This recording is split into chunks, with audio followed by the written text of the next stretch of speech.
All right, welcome to the discussion for chapter 12, led by Judith. Go ahead, Judith.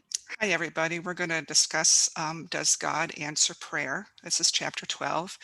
And this chapter begins with Omrah and Afrar parting their friends and moving to the end of the court. They had not spoken and were in a place which seemed to be wrapped in the embrace of hush. Omrah raises his hand in a gesture of silence. And the book quotes, "The breath of choral perfume trembled across the stillness, like the echo of a strain of music from the so far away as to vibrate in the depths of cognition with the sweet rapture of a fairy dream. Under the influence of its hypnotic constraint we stood, listening to the scarcely perceptible flowing crescendo that rose with the perfect movement of a cloudless dawning until the vocal and instrumental elements could be distinguished as some still invisible procession neared, and the words of the great anthem rolled in volumes through the court with the proclamation that the path of the just is as a shining light that shineth more and more unto the perfect day." What do you think that statement means? The path of the just is as a shining light that shineth more and more unto the perfect day. Any takers? Or you were as equally as confused as I was? Oh, Virginia? We're totally off the ball here, but I'm going to take a stab at it. For me, I feel that those that are on the divine path and that obey God's laws, living in the truth, they expand in love. And as you expand in love, you become brighter. And you are shining a light from yourself and for others to find that path as well. That's how I see it, but I'd like to hear what other people think about it, how you felt about that.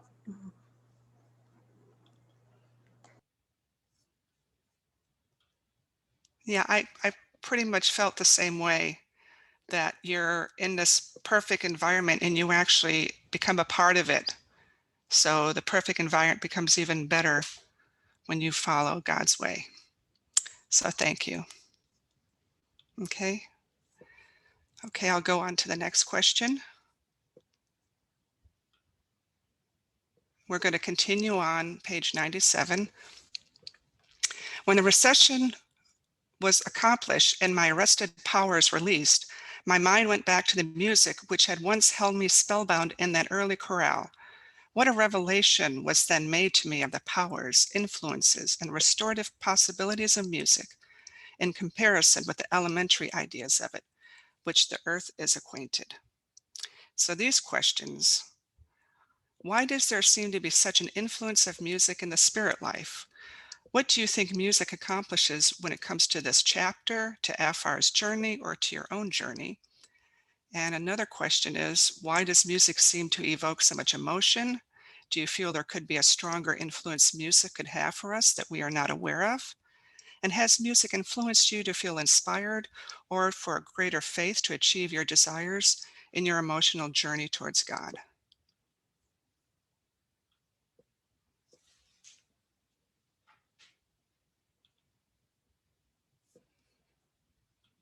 Okay.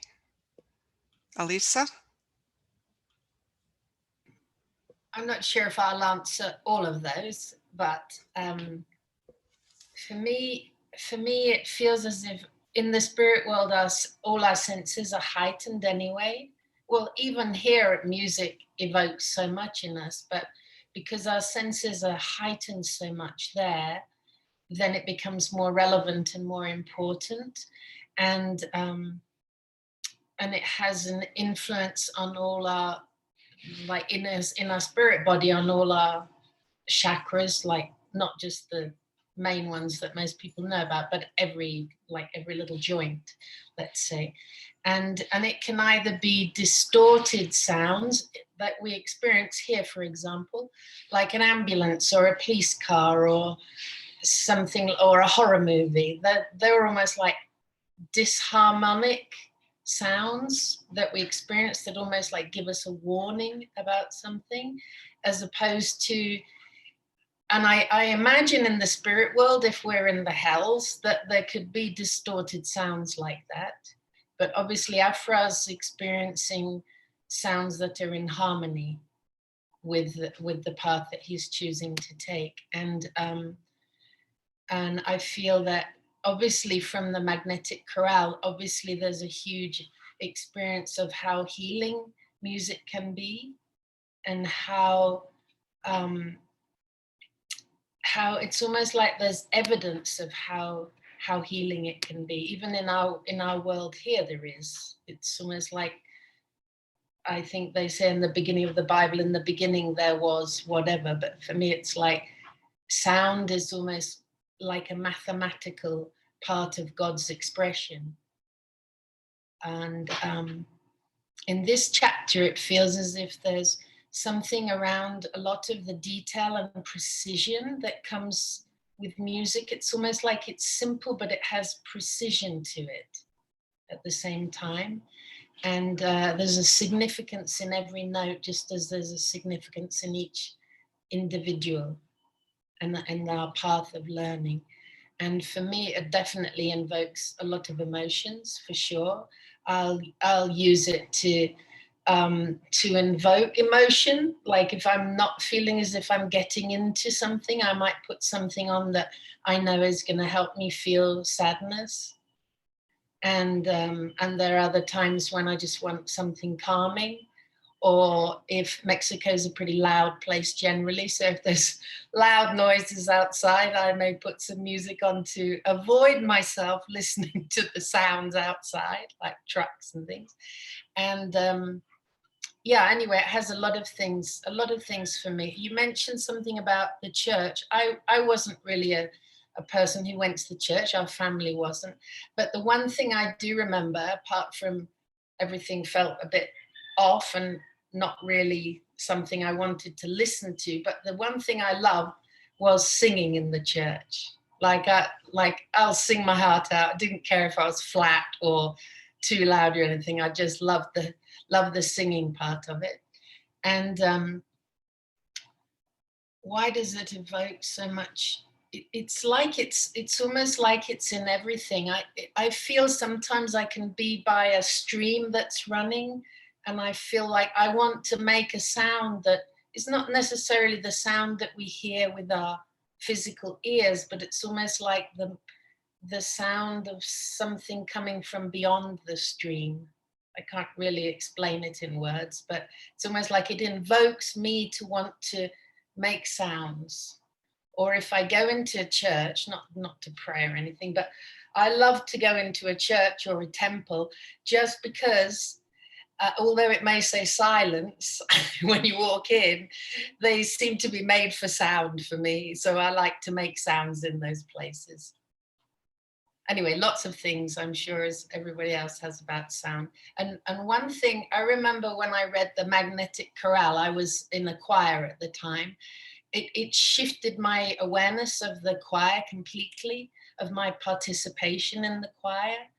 And I've chosen not to stay in the choir because I could see my addictive part in it, but that really invoked something in me, that whole healing element of music and sound. Anyway, that's rather a lot.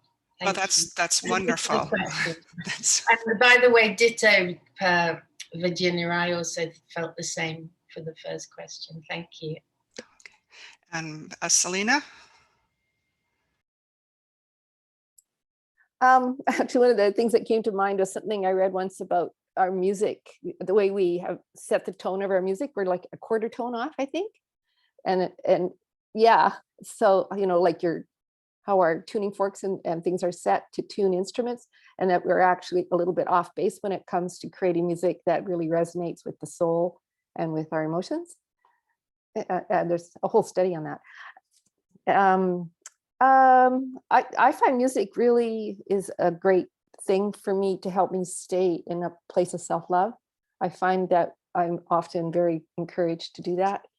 by my guides, and music just starts playing in me, and I actually try to push it away, and then I've come to be much more accepting of it, just to allow it to go on replay, you know, songs that I feel connect to my heart, because I need to stay there, and I'm very much encouraged to do that.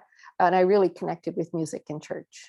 Singing as a child in the choir was when I think I really felt God, because I think when people are in music, they kind of get out of their intellectual heads and they start to, they can feel some God, like so then the whole, you start to feel the whole, the people in the congregation and in the choir feeling some of the music, and it just creates something that brings in the angels, I think. I just really have strong memories of feeling God's love while I was singing in church.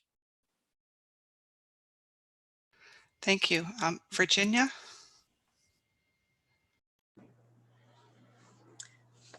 The way that the musical experience is written here with a Farrar, every time I read about it in these books, it seems like in the spirit world, like the music is alive and that it's vibratory and that there's so much, it's reflecting its environment and the love that's in the environment. It just sounds so rich, like that there's so much, I don't know how to say, texture to it, like it's palatable, not just the sound. So it sounds like a really an experience beyond what you experience here on earth, even though I think music is probably a nice little taste for us of what we can experience. And like I agree with Alicia with as far as the being in church, when everybody sang together, the vibrations that created in that space, and just the levity that you got from it was amazing.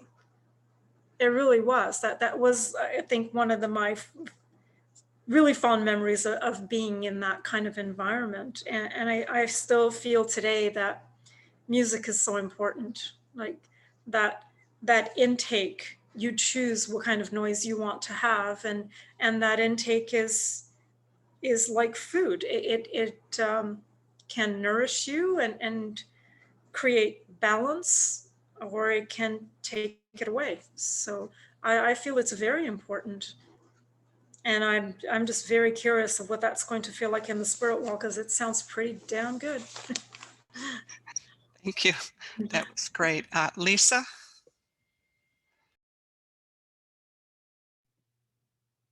I was sitting here thinking about all the senses we have on earth, you know, touch, smell, taste, hearing, sight.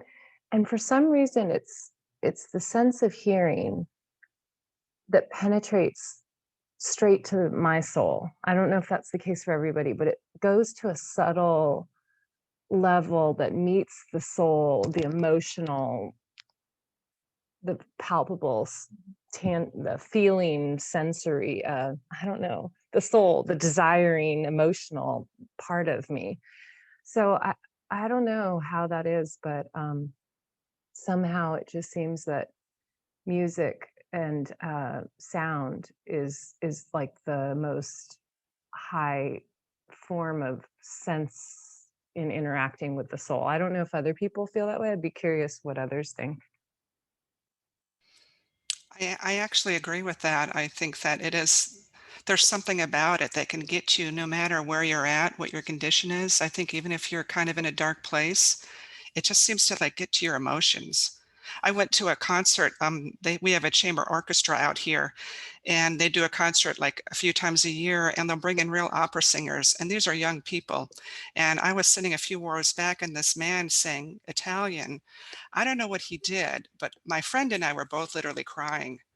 It was so emotional. There's something about it that just struck me. And next time that happens, I really have to feel about what it was about him that made me feel so touched. But I just think it's something innate in us. And I like what Elisa said about the mathematic part of it. It really does something. Mila? Hey, so I've heard from a lot of people, people who are struggling working through stuff. A lot of them will say, when I was a child, when I was a teenager, things were so bad. The only thing that got me going was music. So sometimes I wonder if God created music as another way to reach to us and heal us, even if nothing else in our environment is able to care for us. So it's a means through which some kind of healing can happen, some kind of communication can happen. So that's made me wondered a few times. And then I really like what Virginia said about music is reflecting its environment. So now it got me thinking, because whenever I hear stuff about, well, in the spirit world, music can be this and that, or whatever it can be this and that, I'm thinking, well, what about here? What about now? So it's kind of going, oh, music is reflecting its environment. Music can be alive with substance. So what does it mean if it's created here? Just like what Alicia was saying when she listens to, say, the creek, the water, there's a desire to create a sound that's not necessarily a sound of water, but something else is being evoked that wants to be expressed as music. So there's a lot of good ideas going on here that maybe we can start playing with now. And if the music was to reflect its environment, I don't know, that phrase is stuck in my head now. It's like, what would that look like? Now sitting around a tree and go, what kind of sound do you want to make, tree? What's your environment? What kind of song would this be? What a cool idea. So thank you. Lisa, you want to say something?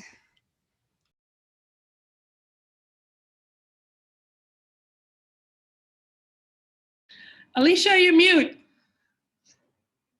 Yeah, maybe my hands were talking. I thought that's a throat issue. A sound issue.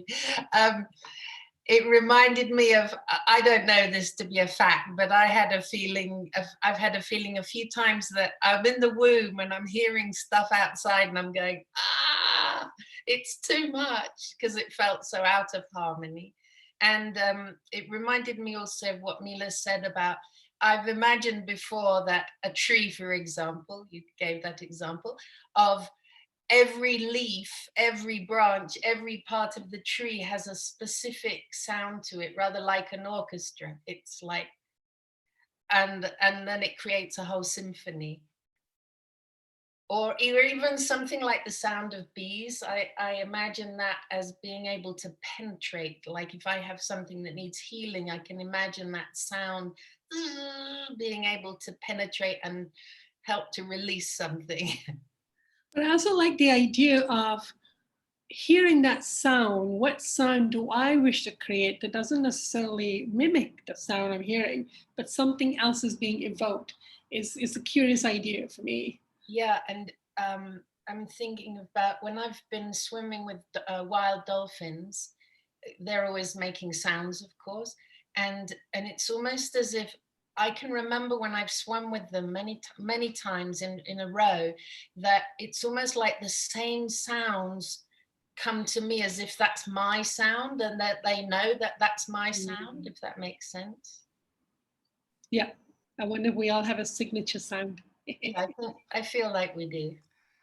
Thank you. That's interesting. That was great. Great discussion. Okay, on to the bottom of page 97 that continues into page 98. What did you think of the prophetic benediction by which our departure was accompanied? Omra asked me presently. I am almost afraid to venture an opinion, I replied hesitantly. Revelation rolls over revelation with such an overpowering bewilderment that it requires more effort than I seem to possess to form any real conception of anything. I am something like a man surfing in a sea that defies you to keep your feet. I must leave my opinions until I am more at liberty to quietly review my experiences. And there's more to this, but I'll leave it out. I know you've read this. And the questions are, how does this interchange make you feel about your own uncertainties disappearing in order to become a more loving and happy person and develop growth towards God? And the other half is that since Afar didn't have any knowledge of the spirit world prior to entering, do you feel that by both reading his books and having the resources to learn God's truth while on earth, once you reach the gate, you will be more certain and confident to cross? No, not me. Anyone care to comment on that? Oh, Mila? I'll start the discussion. So my feeling is that the feelings we have inside of us that's already buried deep inside of us are going to start surfacing just like it has for Afrar. So my guess right now is that I'm not going to feel the confidence to cross. But having read about all this stuff now, my feeling is that at least I know to ask about it. So that, once I've passed, my hope is that I will know to ask that we're supposed to be progressing. We're supposed to be going up the spheres. We're supposed to be working through layers. But one of my fear is that I have some addictions that I'm still in denial of that will overpower me, because when I have strong addictions, when I die, the addiction kind of overpowers me and kind of hijacks me. And so I may end up being earthbound because the addictions have kind of taken over. So I have some fears about that. So I have some fears that even though I know what I know, I may still be stuck in a dark place for a bit, and then having to compensate for all of that. And then, like it must help that we know what we know, but then I feel that emotions are still bigger and stronger than what we know intellectually. So I'm kind of curious to see what will happen when I get there. Yeah, you make good points. And I kind of feel if I believed that all of this was true, because I sometimes have doubts that what I'm coming across is true, both with this, I would have it far easier. Right. But, So that's a good suggestion, Judith. So basically what you're saying is if you could work through your emotions, release your emotions, and at least emotionally believe this is true, release your blocks, then right. if that feeling will pull you through once you pass. Also, it's like working on trust too. Which means releasing the emotion, Yeah. I don't trust this, I don't believe this is really true, how can I know what is real? Like let those feelings come up and be released. Right. I like that. That's actually a really good, kind of like a slingshot to just take you straight through. Okay. I like that. I don't see anyone else wanting to. That's it. Elisa. Give him a minute. It takes Okay. time. Alicia? I feel like I feel confused and unsure, basically. But I feel that as is explained, that's almost like a part of the process of allowing that. And and so it's going to build my faith. And I feel like, just listening now, I feel like what's so important for me is to remember that I'm a child and be as a child in this, and not try to work it out so much, but just feel it. Because I feel like unless I feel it, however much I know is not really going to be that relevant. Excellent point. Selena? What Mila said in terms of confusion and our addictions and stuff brought to mind Helen in the Paget messages. Even when she passed, her, I think her husband's grandma was there to help her and show her where she lived, and she was already quite progressed, like she was in very good condition when she passed. But even so, she still was confused and still had addictions and still had to pull to earth and spent some time there after, even though everything was really great when she passed, there was still, so I guess we just have to really allow that we will have some of that, some confusion. And even though we know, and even though like we're not even running away from anything, there's still going to be some addictions and some pulls and some earth stuff to shake off, no matter what we know up here. We still have to feel all of that stuff. Like she just had to feel that for a while, be earthbound and feel that it was unproductive and not making her happy or anybody else happy. Yeah.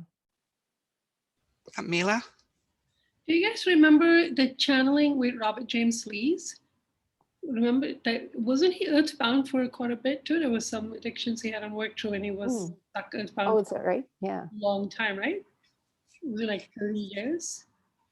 I never watched that. Wow. If anyone remember, if someone can remember or find it, then yeah, it broke my heart actually. I cried about it a few times, going like Yeah. Robert James Reese, who channeled and felt all this material. If he was stuck and was found, what's the hope for me? So, yeah. Lisa? If you can find those, I'm not familiar with those, Mila. I would love to listen to those channelings with RJ Lees. I had only heard the ones with Afrar, so I'm curious. It's way back, yeah, but I'll find it. Okay, thank you. Yeah. Okay. Okay, I'm going to go on to the next question. Now we're on page 98. The third paragraph from the top seems to address two seemingly opposite issues. One, you are somewhat in the position of a sensitively strung pupil, the impossibility of reaching his efficiency, confronting his first lesson on an organ, the array of technicalities he has to master, the impossibility of his reaching such efficiency that eyes and fingers and feet may act in automatic conjunction to bring out every note of Handel's Hallelujah, which lies open before him, but appalls and makes him tremble at the thought. And then we have old things are passing away and all things are becoming new. But just now you are in the transitional stage. Old things are passing away. All things are becoming new. Hitherto you have been dreaming. Now you are waking up to what real life is to be. And you are not only perplexed, but absolutely astounded to discover that in your new life, the fundamental essentials of your past are not only unnecessary, but actually non-existent here. So the questions are, this seems to be pointing out the fact that we want to know or have knowledge of what's going on into any effort we entail. We want some previous experience, but as it's pointed out, it appears that an emotional connection to the spirit that dwells, God, trumps all intellectual gains we may have previously thought were necessary. So how does this make you feel in regard to the fairness of all the effort that you take to learn things in life? Or does this make you feel relieved? And do you feel you have traits now which you feel are positive and that give you happiness that could be discarded? Do you have worries about losing some trait? Or do you feel you will lose your individuality when you cross the gate? Are you looking forward to having all your crap that may blind your sight be shed? Or under that will be the real you that you knew all along? Does anyone have any input in that?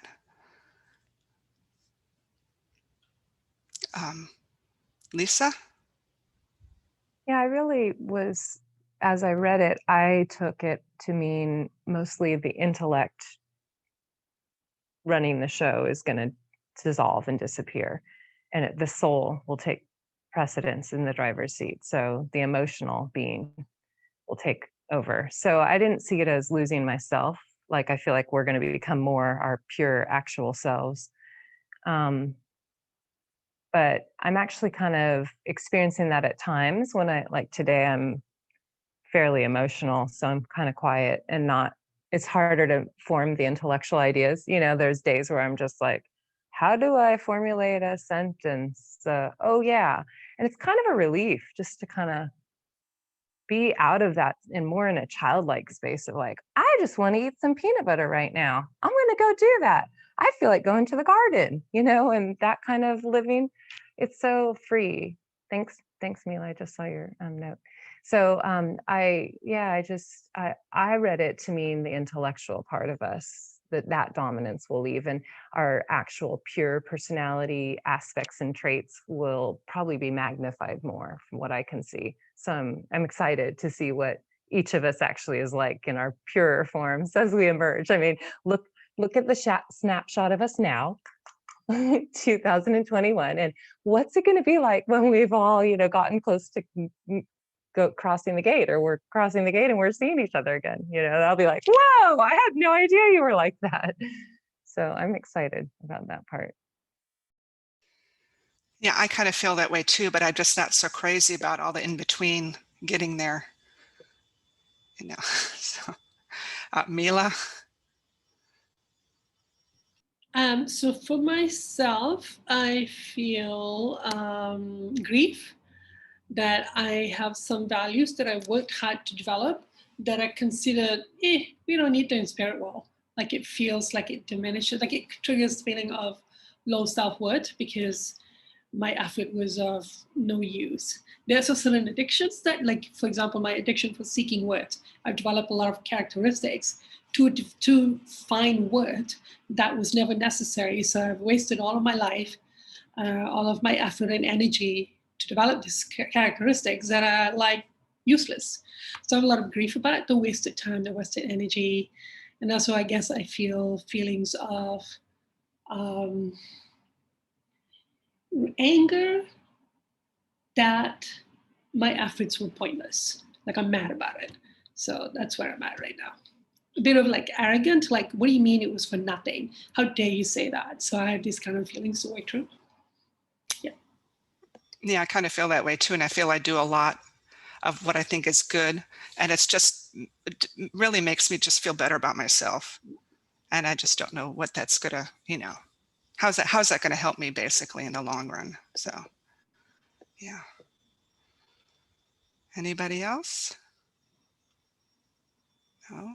Okay. Onward. Here we go. Page 99. The misgiving does not arise from your unpreparedness to cross the bridge and enter in, but rather from the overwhelming sense of the magnitude of the inheritance into which you are entering. As soon as you are able to realize your joint heirship with Christ in the kingdom and feel that in him all things are yours, you will have the confidence to cross the bridge and enter upon your own. So my question is, what feelings come up for you when receiving such a spectacular gift? And are you a person that has trouble receiving gifts from others? Does this paragraph help change your feelings on the importance of accepting a gift from any source, whether a person or God? Anyone want to comment?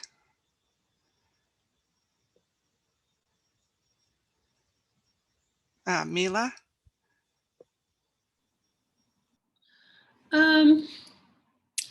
There's a feeling of relief. There'll be a feeling that finally the journey is over and I can rest now. Like there's this feeling I have inside of me that I have to fight and struggle and struggle and struggle. And can there please be a time when I can finally let this go? So when I read that passage, I started to cry. When it comes to receiving gift, I must have trouble with it because I have strong feelings of needing to earn what. And also God's love is always being offered to me, but I'm not accepting it. I'm not receiving that gift. So obviously I must be blocked to receiving the most precious thing being offered to me all the time, yet I'm not accepting it. And I haven't looked at, like the questions make me wonder, well, why aren't I receiving gift? I must be blocked, but I don't know what my blocks are at this point. Yeah, thank you. Alicia? Yeah, I also feel a little relief, but there's still in me at the moment anyway, there's a lot of unworthiness, and so I feel overwhelmed by it. And I can answer yes and no to if I like to receive gifts, because in some situations yes, but maybe there's addiction in that, and in other cases no. And I'm partly wary, almost like there has to be, if someone's giving me something, maybe there's something they're expecting of me at the same time, which obviously is a childhood wound. I feel like, well, obviously God loves her children equally. So once we come to that stage, then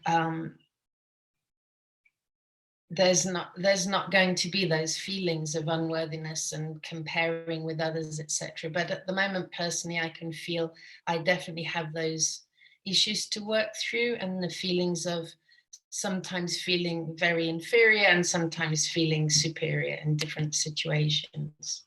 So yeah, that's a little bit from me. Thank you. That was very good. Virginia, did you want to say something or did you change your mind? I think it's already been said. Unworthiness, I just doubt comes to mind of my being able to manage this overwhelming gift, because yes, I do still have trouble accepting gifts completely without feeling like I have to, that there's an expectation for me to do something for it, that it has to be earned. Anything given to me has to be earned. So, Exactly, yeah. Lisa?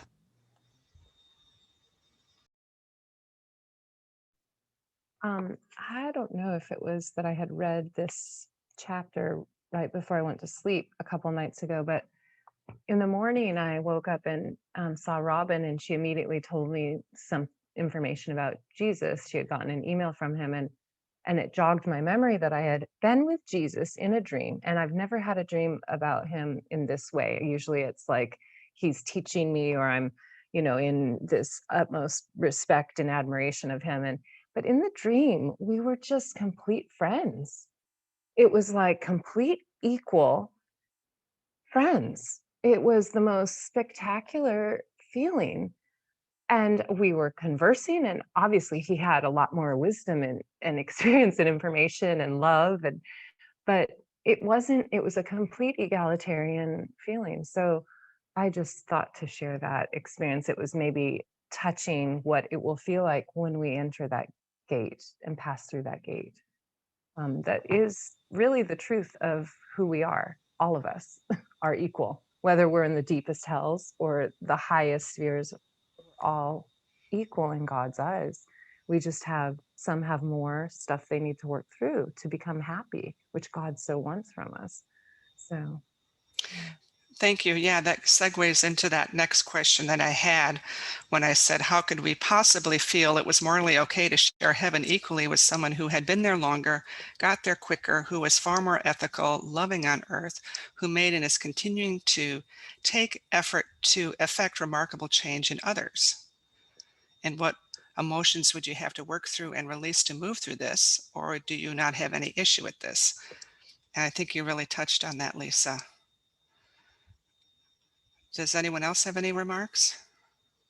I was going to say, obviously, I still have a lot more unworthiness, but it was a dream to just taste that experience. That's all I can say. Mila? For myself, when I see some people that got there faster, I feel relief that someone could get there fast and therefore save themselves a lot of trouble. And I feel really sad if it takes some people a really long time to get there. I have some strong emotions about wanting people to get to the gate because we're all struggling to get to somewhere that has always been promised to us. We were conceived at 6th sphere, jump up to 7, get to 8, and off we go.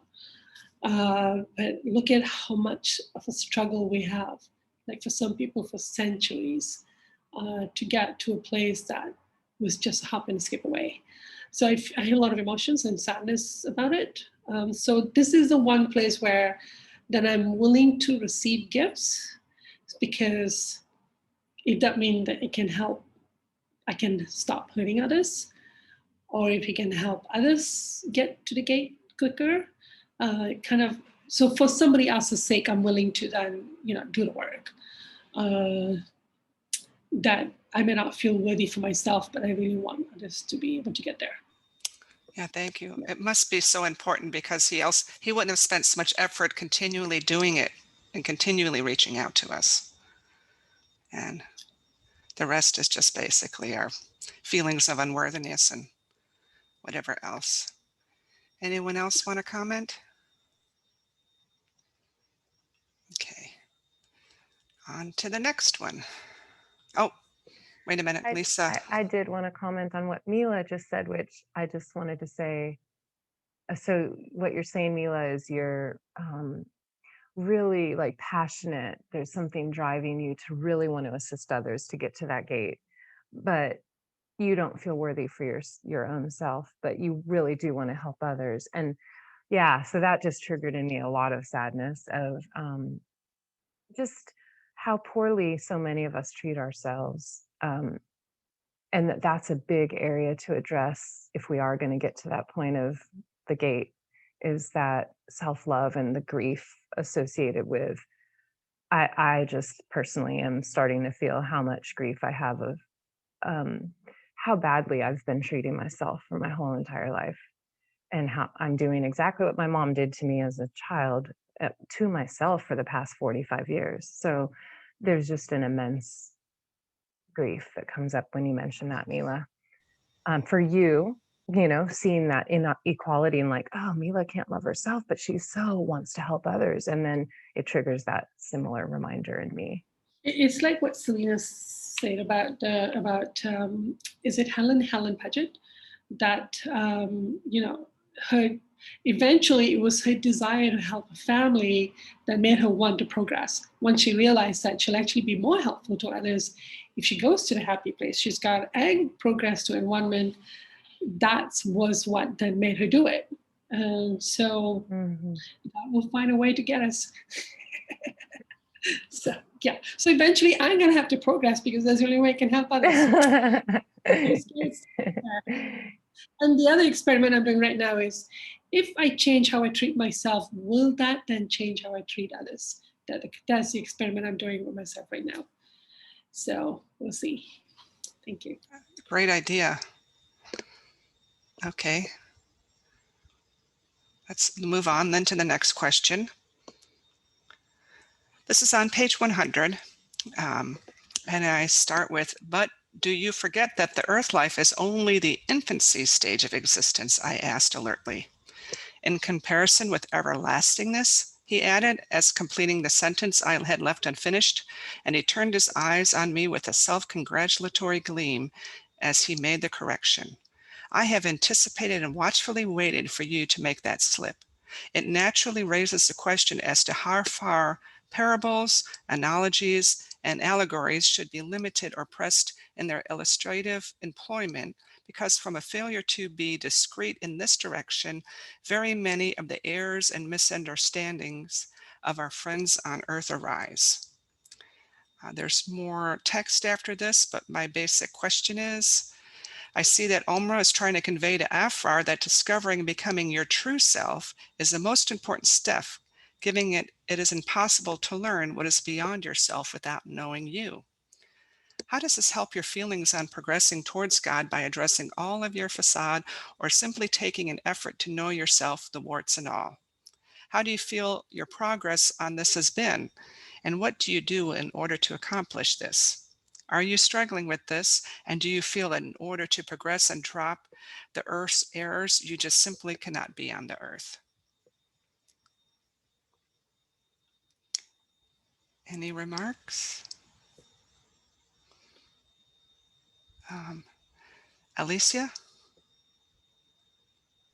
Well, I feel like a babe. Like, I'm definitely way down that infancy line. But at the same time, this and lots of other things are very encouraging. And I feel like one of the best ways I can progress myself is to, every time something outside of me feels like it's affecting me, is to always look at myself, whatever it might. That's like, for me, that's always about, okay, that truck noise is annoying me, or that whatever it is outside of me, I know that I have to keep coming back to what is that triggering in me all the time. So relating the outer to the inner, basically. And yes, for sure, I get distracted, and yes, I avoid, for sure. And definitely I need to wake up more and be less distracted and be more aware of, rather than someone else pointing things out to me, that I can point things out to me myself, or at least listen to my guides and God. Thank you. Alicia, are you suggesting that by kind of looking at how you're being triggered and feeling your own feelings, it helps you to become your true self more? Instead of looking at something outside of me annoying me or touching me in some way, that I need to look at, why is that touching me in some way? So that, and it might be something it might be something actually that I feel happy about, but I want to see where's that coming from in me. So because that's another way of discovering your real self then, right? Is that because it kind of helps you to, it's one way to get to know your real self. Even if I watch a movie, it's like, okay, that brings something up in me. It's not necessarily ugly in any way, but it's like touching something. Well, even when I started reading this chapter, I was bawling from, I had no idea why initially, but that's when I'll stop and put myself on pause for a minute and just see where it's coming from. I don't necessarily discover where it's coming from, but at least I'm going through the process of some confusion. But that's a good idea. It's like, that's one way you can get to know who you are and get to express your real self. Yeah. One way to do it. Yeah. Thank you. Okay, Selena? I don't know how I'm going to say it is sort of the same thing, but I think so. It's like the sin that has changed us from our authentic self that we were created is also a reflection of our authentic self. Like how we exhibit that sin is still showing us who we are, because we're all going to do it. Even if you could possibly reproduce the exact same circumstance with every individual, they would all reflect it differently, and that's showing you who you really are. So it's kindergarten, but it certainly shouldn't be discounted. It's really important because you're still being shown who you are all throughout, right from the beginning. That's great. I never thought of it that way. Yeah, that's really good. It's also like, when Jesus talks about even the dark spirits that come to you are there to teach you. This one just, I'm attacked. It's also, well, why this kind of spirit? Why is that happening? What's attracting it? It's not all, it's still to teach you. If that's what's required, then that's what's required. Yeah. Didn't Jesus say in one of your sisters group in 2016, or maybe it was 18, that your addictions, the kind of addictions you have is actually kind of a clue to your soul's nature? Yeah. As well? That's kind of what I'm going with. The sins and everything you absorbed, it all still are clues to who you are. Yeah. Because that is one of the ways I try to process my stuff is, well, that person had that same sort of thing happen and they responded completely differently based on what? On their upbringing or just on their true character, didn't respond in that way to that stimulus. It's just an interesting thing to play with. So basically clues, there are many different clues, many different ways. One that Alicia mentioned, one that you mentioned, different ways of us discovering the biggest mystery. Who am I? Who am I? Yes. And what I'm doing, what is that? Is that my true self? Is that my addictive self? Is that my sinful self? Yeah. Trying to interpret it all, figure it out. Yeah, I have that problem too. I feel like if I start to make changes, am I just creating another facade?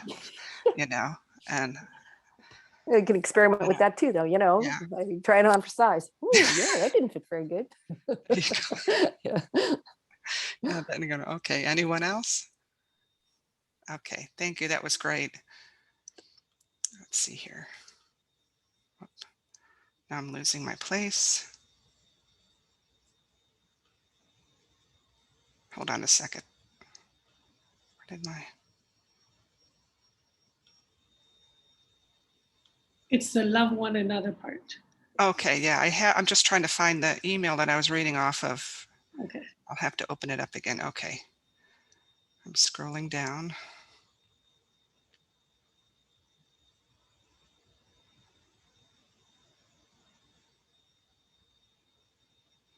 Okay. Page 101. But in the paternal command, love one another, there lies the germ of another aspect of existence regarding which we have to institute a very different comparison. Here the scale of comparison and contrast is not the finite with the infinite, as in the previous case, not mortal with immortal, infancy with manhood, or ignorance with wisdom. In this wider aspect, we have a family living under a wise and loving father, whose wisdom, justice, and consideration may be carried forward from the previous illustration. The parental rule of life is a very natural one: love one another. After reading this, why do you feel it is so important to love one another?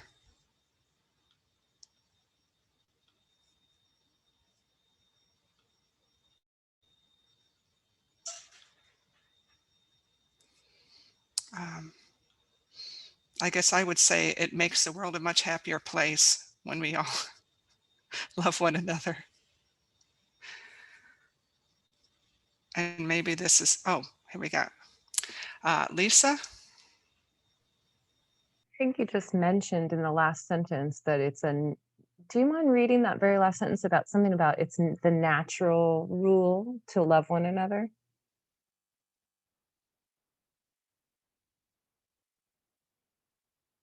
Oh, you're on mute, Judith. Here we go.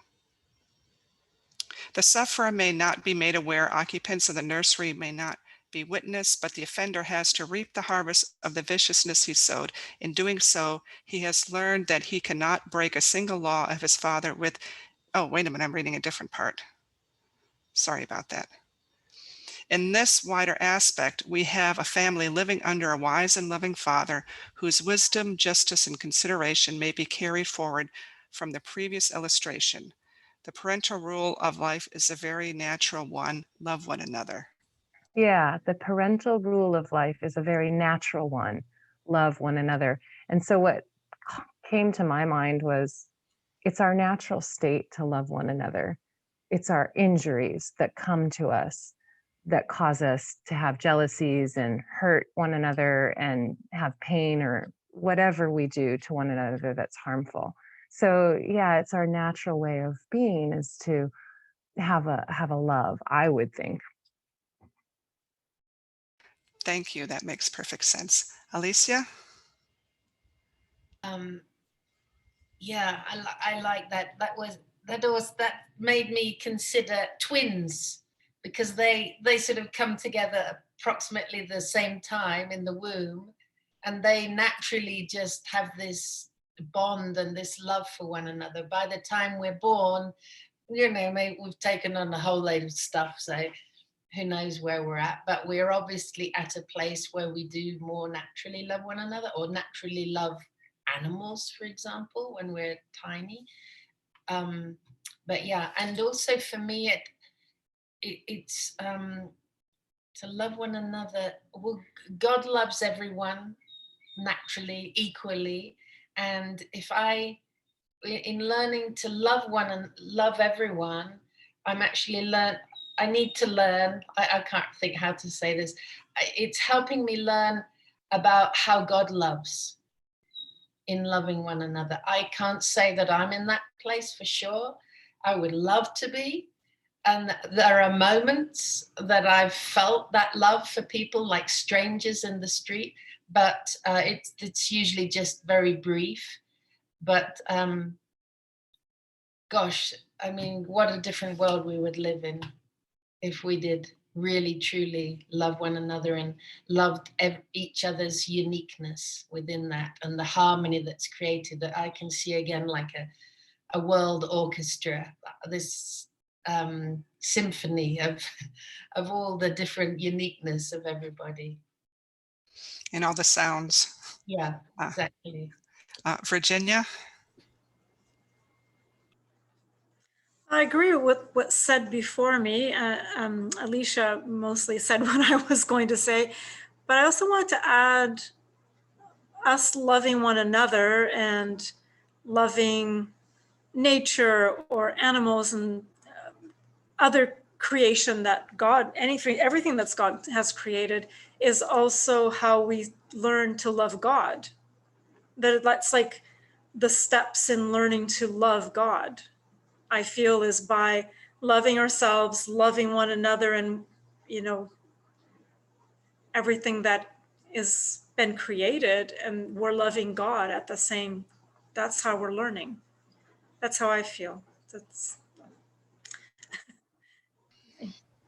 Thank you. Exactly. Lisa? It's interesting that you just mentioned that, Virginia, because for me, it's like, because I haven't felt much trust in people and humans because of the past experience. For me, to open to God was easier, and to desire to develop that connection and start to trust and realize it. So having these experiences of emotions and starting to get to know and feel God is then what causes me to love God.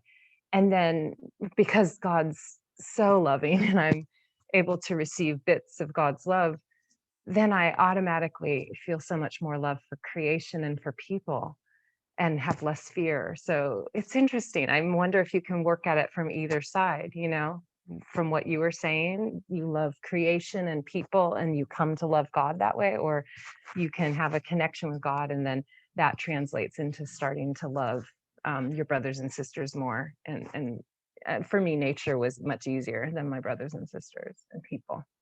So, yeah. Mila? When I'm having tantrums or when I'm trying to educate the hurt selves inside of me, I like to go, turns out God is really touchy-feely about love. God is just touchy-feely. So what do? You know, so this is where I tell myself I'm gonna have to learn the rules about love and this whole complicated life I have about earth life and all the accomplishment and achievement and all the feelings I'm gonna get out of them. No, all useless. God is saying you're just starting your existence. Lesson 1, you're in preschool. Love one another.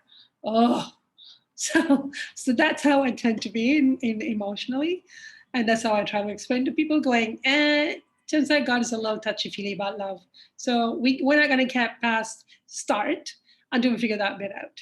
So it's kind of I think it creates affection. I feel fondness for God, going, oh my God, you're so touchy-feely-ish. But it creates a bit of a bond in a relationship that, what a God, you're just so picky. Oh, you know, that's, so it's kind of a bit of a surprise for me going, oh, turns out we start with that. That's all you care about. Oh my God, what am I doing everything for? So yeah, I'm still letting it sink in emotionally that we're starting with preschool. I hope to get to kindergarten, but right now I'm at preschool. Gotta unlearn everything and go, it's all about love. But then it's not the love that we think it is, it's love that God think it is, that God say is love. And then you gotta go, oh, now I gotta sort that out. Because it's not love. It could be what I think is love, but it's not what God think is love. And how do you figure that out? And oh my God, my head is spinning sometimes. But yeah, that's how I feel about it. Thank you, Mila. Michael? I've been listening and letting myself react to what everybody's been saying and feeling myself coming up short, you know. I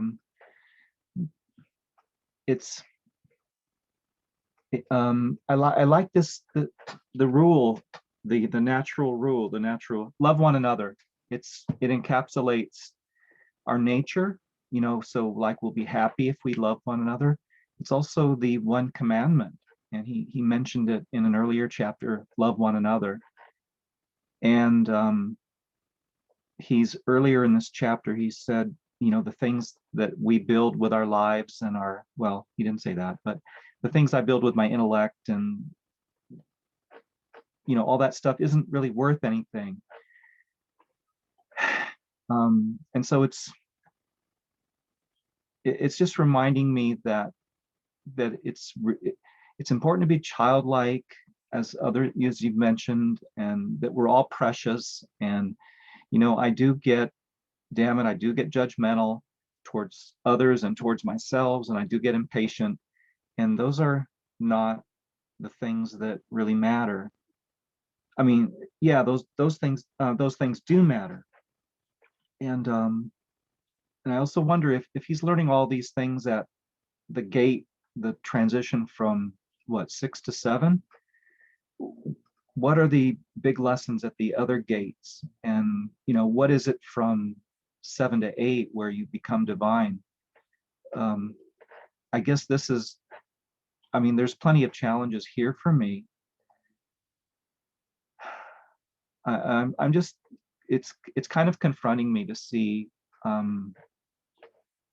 it kind of all encapsulated so well here.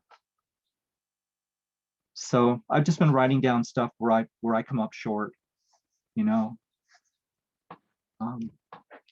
So I've enjoyed it. So that's all I wanted to say. It always starts with the tantrum. That's a good tantrum to have. Everything I've done on this characteristic I developed for nothing, because all I had to figure out was a preschool level of just love one another. And good point, Michael, you brought up that then there are other things to learn past this, like, oh, I can't even get this one. What else is there to learn? It gets deeper. Good one, thank you. Yeah, thank you, Michael. Okay, on to the next question, page 102, the efficacy of prayer. Yes, he answered with marked deliberation, but there is a world of meaning and effect in the if, which with the promise is prefaced. It is a condition too often so completely ignored as to be admitted altogether in connection with the covenants of God. And yet it is the only key that will open the door that leads to the desired fulfillment of the prayer. And my question is, can you explain what you feel you can do to accomplish connecting to the if, having a prayer towards God fitting these requirements so that it will be answered? And do you have any feelings or advice you want to share with us on your personal experience with prayer?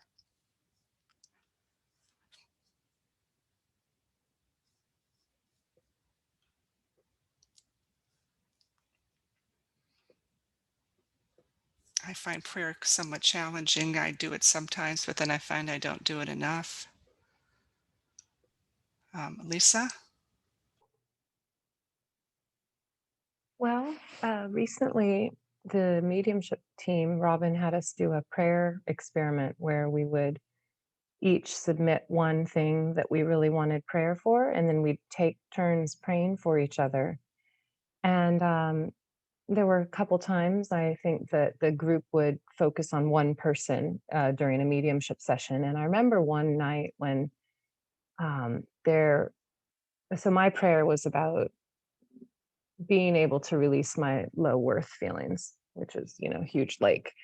And Robin came in after mediumship. She had been on with a couple other people. And I was just chirpy and singing. And she goes, "We prayed for you." And I was like, yeah, I can totally feel it. Low worth, schmo worth. I don't even feel like I have low worth. Like it literally, I just felt completely like it was a non-issue. I felt so alive and confident, but unfortunately it wasn't lasting.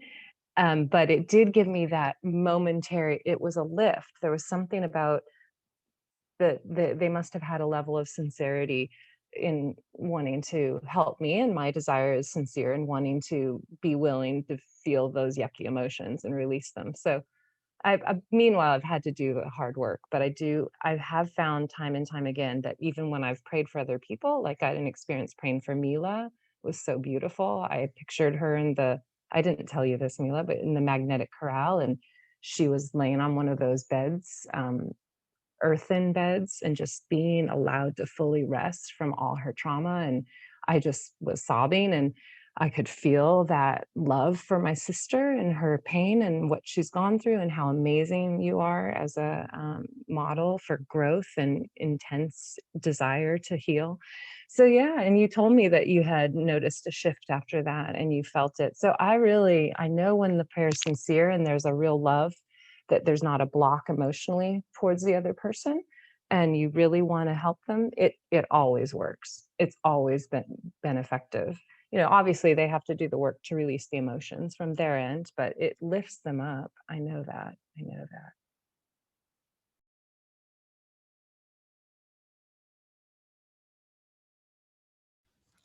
Alicia? It feels like sincerity is the key. It's almost like that word in itself is like it feels very fine, and I can't really explain it. It just feels very fine to it. And I realized now, listening to Lisa, that even before I was aware of prayer, basically before Divine Truth, I hadn't really thought about prayer, but working energetically with people, that's how it feels. It's almost like you're helping, obviously with spirit guides and friends, to unravel and release things, but it's always temporary. It always is dependent on their desire as to whether they continue what you've helped them to do. So I hadn't really thought of that as being prayer. So that, because I also, as you said, Judith, I feel challenged by prayer, and I feel that it's because I can't always get out of my intellect and into the sincere longing in my heart. So that, yeah, thank you. Thank you. Okay, Mila? When it comes to prayers, I feel like even if you're doing it wrong, do it, because sometimes you land. Throw them out there, like just throw them by the hundreds. 10 may work. You may just somehow along the way, because your desire is there, somewhere along the way, you will learn to feel how you become in harmony with God's desire. Because it's about, well, if you read Jesus's introduction to prayer, oh my God, it's the most powerful work in Divine Truth for me. The lecture, I can't even watch the lecture, I have to read it. I just get so frazzled. But it's about you coming in harmony with what God wish, something like that. But I just throw them out there. I'm always throwing stuff out. Can I have this? Can you do this for this person? Especially when I'm more tired, or when I'm kind of going, you know what, I really don't like this person right now. I kind of have a nice feeling for this person. God, can you help them? I don't have it in me. Ouch. Can you come through? Can you help them? Can you work with them? And those sessions are not better. Like, it works. So I would say just throw them out. Just put everything out there and then see what lands. And I think over time you start to develop you're going to attract guides that will then teach you how to do prayers, because you have a desire to.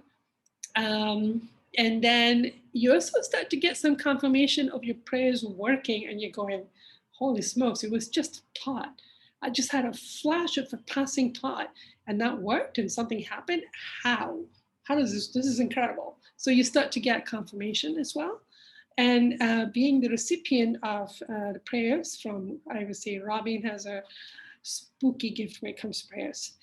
I received it. I was very sick, to the point where I was thinking I could die within a year. I'm just sick, back in February. And the prayers, incredible what I attracted, what started to happen for me because of other people's prayers for me. And, when it comes to sincerity, I don't know when I'm sincere or not. I just throw something out. Hopefully I am. Something will happen. So I think if you start to judge yourself, well, I'm not sincere, I don't know how to be sincere, I'm going to have to be sincere first, and then I think you're holding yourself back. Yeah.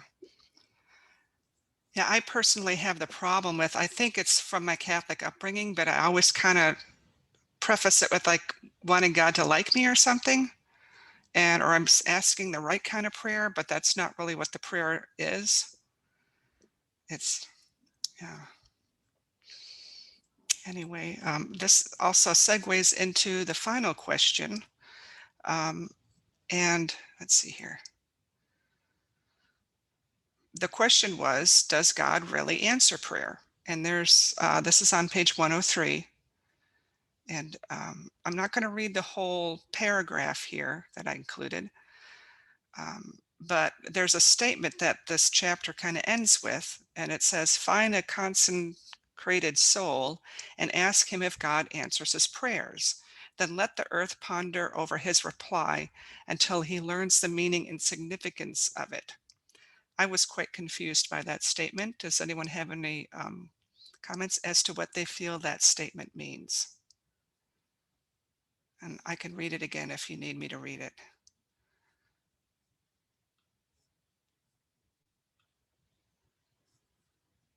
would be find a consecrated soul and ask him if God answers his prayers, then let the earth ponder over his reply until it learns the meaning and significance of it. No. Okay. Oh, here we go. Selena? Well, I looked up the word consecrated, and it to me, the meaning in this context is dedicated in a spiritual way. So dedication.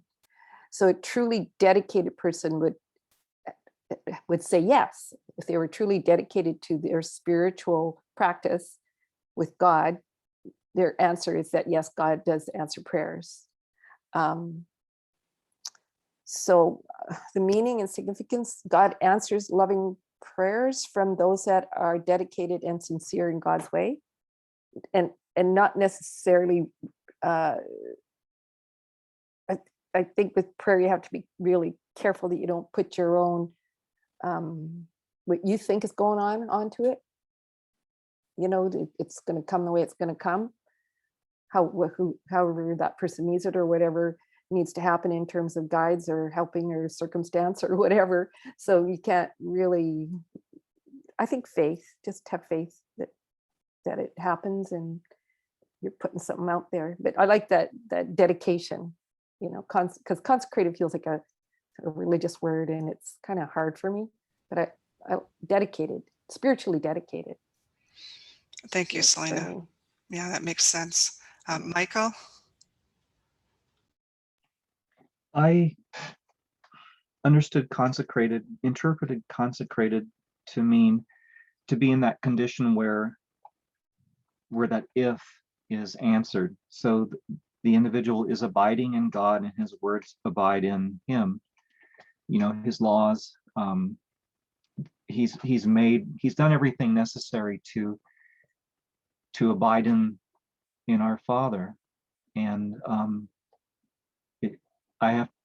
it just blows my mind. I think that person would be able to speak for a long time, or maybe a short time, but incredibly deeply, and tell stories that just make you hunger for the same. I think it's rare to find a person that's consecrated and a tremendous treasure, if we can do that. And then be in a space to listen. Exactly. Thank you, Michael. Anyone else? Okay, if we don't have any more comments, that would be the end of, oh, okay, two people. I'll go for Lisa first, huh? Sorry. I just wanted to say that I pray, I think a prayer is any conversation with God that's real. So even if it's just, I'm really feeling sad, and saying that to God, I feel like that's a prayer because it's a conversation with God. So I just wanted to throw that out, that it can be very informal, but very real. And that's a prayer. Yeah, thank you. Mila? I wanted to passionately become a doctor since I was 8 years old. Since the time I first learned that anyone can go to school and become a doctor, that was it. And then my family kind of betrayed me about it. And by the time I was 18, I realized that it wasn't going to happen. So I completely gave it up. Completely. I'd forgotten all about it. And it was very shocking with all the way things turned around for me. By the time I was 32, I was back in school. And I realized coincidentally that all the courses I was doing happened to be prerequisite for med school. I'm already in second year going, hey, wait a minute, where am I going? Are you kidding? Is this? So to me, that's my one profound experience, that someone remembered I wanted to become a doctor. And I got a second chance at it. So it was very moving for me that whenever somebody has prayed, God remembers it, and it will come back to you at some point. And of course, becoming a naturopathy doctor is so much more satisfying for me than if I become a conventional doctor. My gifts are better expressed as a naturopathic doctor. So that's one example. And two is Introduction to Prayer, Jesus talk, I think it's 2012. There is a lot in there. For some reason, that is just zings me. So maybe you'll get some ideas from that. And three is maybe you guys want to have a desire to experiment, to learn about it, because it's going to require experimentation. That could be fun. Like what Robin did with a group, it was fun.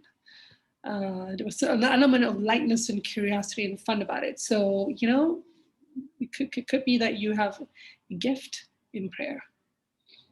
And so I think we all can have gifts and prayers, but maybe there's something you want to take on and develop for yourself, figure out, because what I've learned from my experience is that God remembers your prayers, just like Afrar and his mother. God remembered and fulfills it. And I have, as much as I get mad at God, I also have a lot of love for that God.